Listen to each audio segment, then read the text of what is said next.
এই যে কিছু আসনে ইঁদুর বিড়াল খেলা, এমনকি ঢাকা ৮ আসন এখনো ঝুলে থাকবে কেন?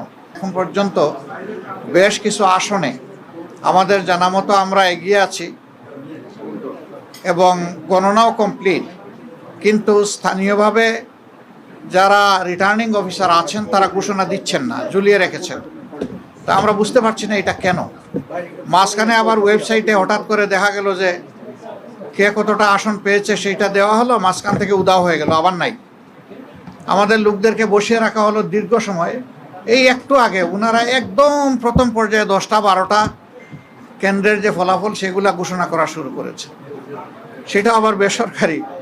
তা আমরা সব মিলেই এখন আপনাদের সামনে পূর্ণাঙ্গ কোনো বক্তব্য দিতে পারছি না বলে আমরা দুঃখিত। আমরা দিব ইনশাল্লাহ, আমরা আবার বসবো, আমাদের মধ্যে আমরা এগুলা নিয়ে বিশ্লেষণ করব। আমাদেরও কোনো ত্রুটি ঘাটতি থাকে সেটাও আমরা দেখব। আবার যদি সামগ্রিক কোনো বড় ত্রুটি ঘাটতি হয় তাকে সেটাও আমরা আনবো। আমরা আগেই বলেছি ছোটোখাটো কোনো বিষয় নিয়ে আমরা টানাটানি করব না, এবং পুরানা রাজনীতির সংস্কৃতিতে আমরা ফিরে যেতে চাই না। আমরা ইতিবাচক ধারার রাজনীতি করতে চাই। রাজনীতি যদি দেশের মানুষের জন্য হয়, তাহলে যারা রাজনীতি করবেন তাদেরকে এই কথা মেনে নিতে হবে যে পাশ করার গ্যারান্টি নিয়ে কোনো নির্বাচনও হয় না, কোনো রাজনীতি হয় না। আপনি যাবেন মানুষের কাছে আপনার বক্তব্য নিয়ে, মানুষ যেভাবে গ্রহণ করবে, যতটুকু গ্রহণ করবে, তাকে আপনার অভিনন্দন জানানো উচিত। আমরা দেশবাসীকে যতটুকুই তারা আমাদেরকে সহযোগিতা করেছেন এর জন্য আমরা গভীর কৃতজ্ঞতা এবং অভিনন্দন জানাই।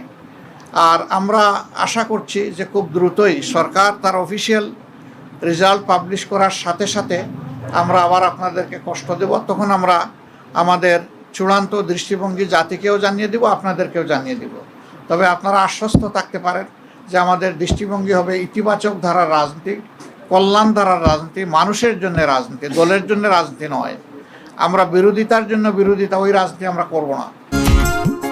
রূপচাঁদা ফর্টিফাইড সয়াবিন তেল মানেই স্বাস্থ্যকর প্রতিটি পদার্থ।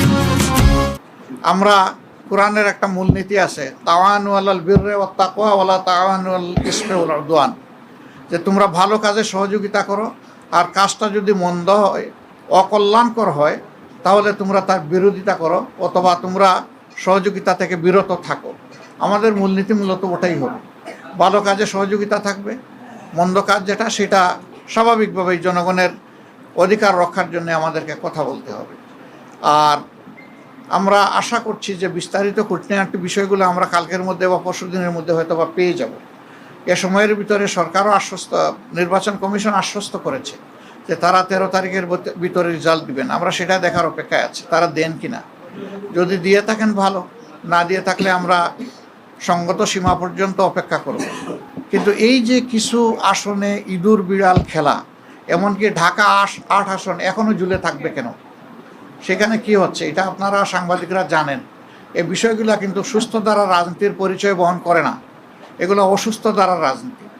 তো সেই বিষয়গুলো আমরা বিবেচনায় নিব, জাতিকে আমরা যতটুকু জানানো দরকার মনে করব জানাবো, যাতে ভবিষ্যতে একই মন্দ কাজের চর্চা অথবা ধারাবাহিকতা না থাকে। আপনাদেরকে ধন্যবাদ সবাইকে, কষ্ট করে আপনারা এসেছেন। আমরা একসাথেই কাজ করব, আপনাদের সাথে আমরা আছি, আমাদের সাথে আপনারা থাকবেন, দেশবাসীর সাথে আমরা সবাই থাকবো। সবাইকে ধন্যবাদ। এক ভাই প্রশ্ন করেছেন যে কতটা আসনে আমরা এখন পর্যন্ত বিজয়ী হয়েছি। এটার তো কোনো সঠিক উত্তর নাই আমাদের কাছে, কারণ বেশ কিছু আসন ঝুলিয়ে রাখা হয়েছে। আমরা নিশ্চিত আমাদের বুথ ফেরত যে সিট এসেছে আমাদের কাছে, সাইন করা সিট, সেখানে আমরা দেখতেছি যে আমরা এগিয়ে আছি। কিন্তু এইটা নিয়েও ওখানে লোকালি বিভিন্ন তালবাহানা করা হচ্ছে, বলা হচ্ছে যে পোস্টাল ব্যালট মিলাই একটু দেখতে হবে, আর একটু এই আছে ওই আছে। এই ওইটা কি, এটা আমরা বুঝতে পারছি না সব জায়গায়। ওইর বাইরে এসে আমাদেরকে একটা ক্লিয়ার মেসেজ দিলেই আমরা তখন বলতে পারবো যে আমাদের অবস্থানটা কি।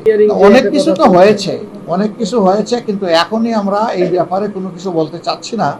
আমরা বলেছি যে সব কিছু ফাইনাল যখন আমাদের হাতে এসে যাবে, আমরা বসে সব দিকের তথ্য নিয়ে, সব দল যারা আমরা 11 দল আছি তাদের নেতৃবৃন্দ আমরা বসে সব তথ্য কম্পাইল করে আপনাদের সামনে আমরা, লাভ লসের ব্যাপার না, আমরা তো সত্যটা তুলে ধরবো। এবং তখন ওনাদের ফল ঘোষণাই কিন্তু চূড়ান্ত হবে না, তখন আমাদেরকে অন্য দায়িত্ব আমাদের উপর পড়ে যাবে, ওইটা আমাদেরকে করতে হবে। তো আমরা চাই না এটা, আমরা চাই জনগণের রায়ে যেটাই হোক এটা যেন সঠিকভাবে আমাদের সামনে আসে। ইনশাল্লাহ আমাদের মুখে হাসি দেখবেন, আপনাদের মুখেও যেন হাসি থাকে।